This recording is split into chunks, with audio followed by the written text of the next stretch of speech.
coletiva de Fernando Diniz. Eu não sei quantos repórteres estão lá, eu não sei o que vai ser perguntado. Os repórteres que mais cobrem o Fluminense não foram, né? Assim, a maioria, não sei exatamente quais estão por lá, mas vamos ver se a gente consegue ver. O Caio Blois foi. Caio Blois é bom, perguntando. Aconteceu nesse final de jogo, dessa confusão, duas confusões, primeiro no banco, depois o que acabou culminando na substituição. Pareceu que teve alguma falha de comunicação, o juiz pareceu entender que se alguma coisa que você pareceu dizer que não aconteceu, não entendeu o que aconteceu. Ele perguntou sobre a confusão com o árbitro, do Diniz com o árbitro, que seria a expulsão. Poderia ter usado melhor, mas enfim, eu não tô lá e ele tá, então sem criticar a pergunta dos outros, né? Primeiramente, boa noite. Em relação ao que aconteceu no final do jogo, teve a confusão ali com o André e com o Arana, que o banco do Atlético Paranaense veio todo para cima do banco aqui, ele deu um cartão amarelo pro André Paranaense e um pro Arana, resolveu dessa forma. Aí teve o lance do John Kennedy, que o banco do Fluminense todo levantou, e o bandeirinha, que estava muito longe de mim, ele falou para ele me dar amarelo.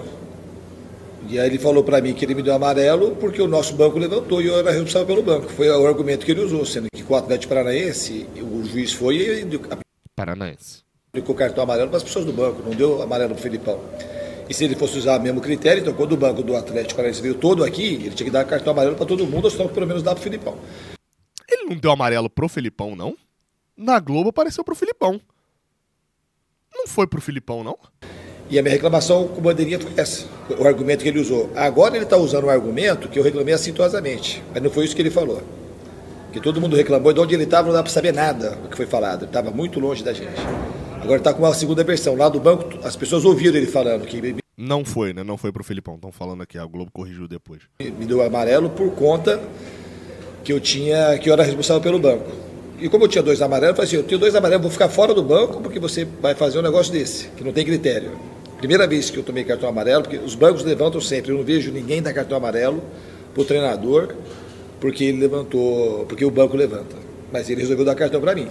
Aí eu continuei reclamando com ele, aí ele veio e me deu vermelho direto, que ele falou pro banco, deve ter se sentido ofendido. Vamos ver o que ele vai relatar na súmula, se ele vai falar a verdade que ele falou para mim. O que aconteceu no final do jogo foi isso. Eu só acho ruim que essa tenha sido a primeira pergunta, porque num jogo com tanta coisa, essa ser a primeira pergunta me incomoda um pouco. Se a primeira pauta a gente tá falando da expulsão do Diniz no final do jogo, na confusão dele com o árbitro. Tem tanto assunto de Fluminense pra falar, enfim, vamos lá. Boa noite, responsável do Canal News. Depois de tanto tempo de treino, né? Da FIFA é normal a gente ver algumas mudanças, algumas coisas diferentes. Hoje a gente percebeu o Germancano um pouquinho mais fora da área, o Lelê mais centralizado. Queria saber se foi de fato uma intenção sua, afastar um pouco o Cano da área, qual foi a sua ideia nesse sentido e até que ponto deu certo?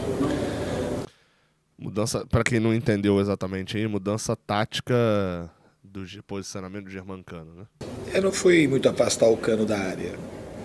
Quando a bola está muito longe da área, não tem por que o Cano ficar perto da área.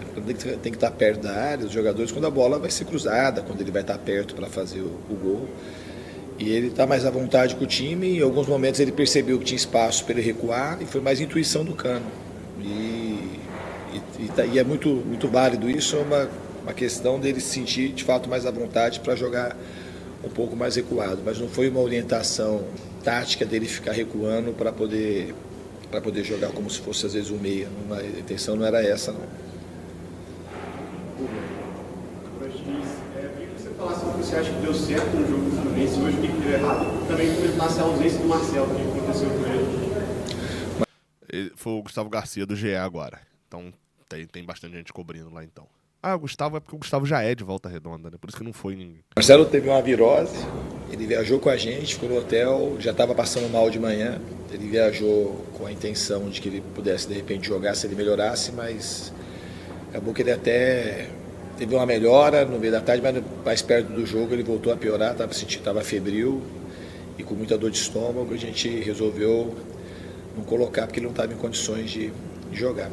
Em relação ao jogo, achei um jogo que foi um jogo equilibrado, mas um jogo que o gramado, infelizmente, ele prejudicou o jogo, as duas equipes. O Atlético tem um bom time também, com poucas oportunidades, e a gente jogou com o Lelê, como jogou lá em Goiás, um pouco mais perto do cano e perto do gol. A gente ficou com mais jogo do lado esquerdo por conta do Keno. Então acho assim que a gente conseguiu marcar muito bem, neutralizar, conseguiu subir bem a marcação, a maioria das vezes com muita correção. Mas assim, eu acho que o campo prejudicou um pouco o jogo nosso, também do Atlético. E depois do segundo tempo, eu acho que quando a gente colocou dois pontas, dois meias nas pontas, para jogar com um pouco mais de aproximação, que é uma característica mais forte do time, acho que a gente começou a ter mais volume. Perto do final do jogo, a gente estava mais perto de fazer o segundo gol do que o Atlético. A leitura que eu faço do jogo é essa. Só sobre antes, vou registrar com um comentário do Hugo Tardim, que ele botou aqui falando: admiro o seu trabalho, mas você não tá lá, né? O Diniz é conhecido por ser estressado, mandou bem na pergunta. Melhor do que o preparo físico, que tá mais ligado a folha do que lesão. Ô, Hugo, eu achei boa a pergunta. Eu só falei que me incomodou é essa. Tipo assim, o Caio Blois fez, a pergunta é boa. Me incomodou é o Caio Blois ter calhado de ser o primeiro, e essa é a pergunta que ele queria fazer, entendeu? É porque normalmente dentro da. A minha preferência é campo e bola. Mas aí é o que eu falei, é minha preferência mesmo, né?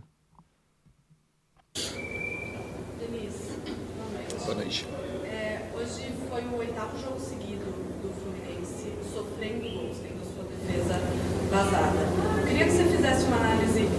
Qual é o peso dos desfalques nesse retrospecto negativo? O Fluminense vinha tendo uma consistência defensiva muito grande, mas tem sofrido, mesmo quando vence, tem sido vazado, tem tido essa defesa vazada. A que você atribui isso? Se é uma questão dos desfalques, enfim.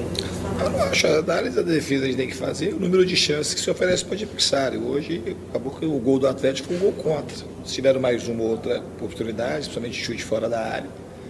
Então a equipe defensivamente se comportou bem. Teve jogos que a gente não foi vazado, que o Fábio fez um monte de milagre. Então o futebol não dá para explicar por essa lógica numérica. Eu acho que a equipe defensivamente hoje ela foi bem. Faltou ter um pouco mais de inspiração para criar mais chance de gol, mas defensivamente a equipe foi bem. Contra o Goiás, a gente também não foi meio. No segundo tempo a gente acabou cedendo um pouco mais de espaço e tomamos um gol de bola parada, que estava sendo o nosso ponto forte até o jogo do Botafogo, que foi quando a gente começou uma sequência um pouco mais negativa. A gente tinha ficado 27 jogos sem tomar gol de bola parada. E nos últimos jogos, a gente acabou levando, não foi o caso de hoje, mas a gente tem levado, pelo menos acho que metade dos gols, talvez de bola parada, que vinha sendo o nosso ponto mais forte em relação à parte defensiva. Então a gente continua treinando, continua corrigindo e acredito que em breve a gente vai vencer sem tomar gols. Obrigado, gente. Boa noite. Obrigado. Discordo completamente dessa última resposta do Diniz, tá? Sobre. Quer dizer, completamente não, porque teve coisa que eu concordo, mas quando ele diz que.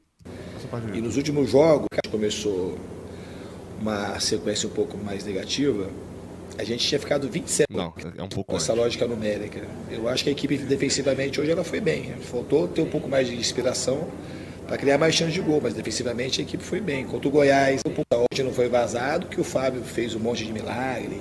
Então o futebol não dá. Fábio defendeu. Teve uma bola do Paulinho, com 9 minutos do primeiro tempo. Se vocês buscarem melhores momentos aí, vocês vão ver. 9 minutos do primeiro tempo, Paulinho. Paulinho cortou pra dentro, bateu, Fábio fez a defesa. Aos 22 minutos, Hulk ganha. O Paulinho... o Hulk ganha do David Braz.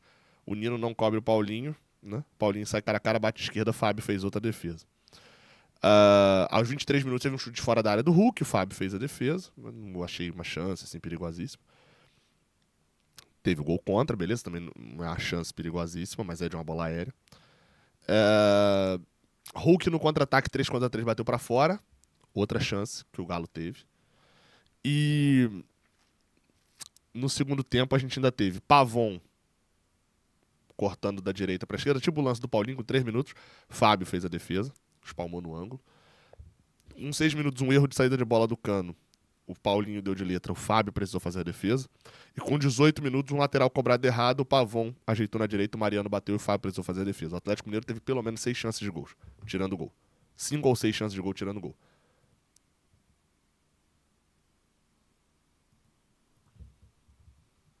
outra oportunidade, principalmente chute fora da área, porque o gol do Atlético foi um gol contra. Se tiveram mais uma outra oportunidade, principalmente chute fora da área. Então, assim, vamos lá. Se você dá espaço pro cara chutar de fora da área, é uma oportunidade que o cara fez. Pode não ser uma jogada criada pelo Atlético, mas se toda vez você dá espaço para chute fora da área, uma hora entra. Enfim. É isso.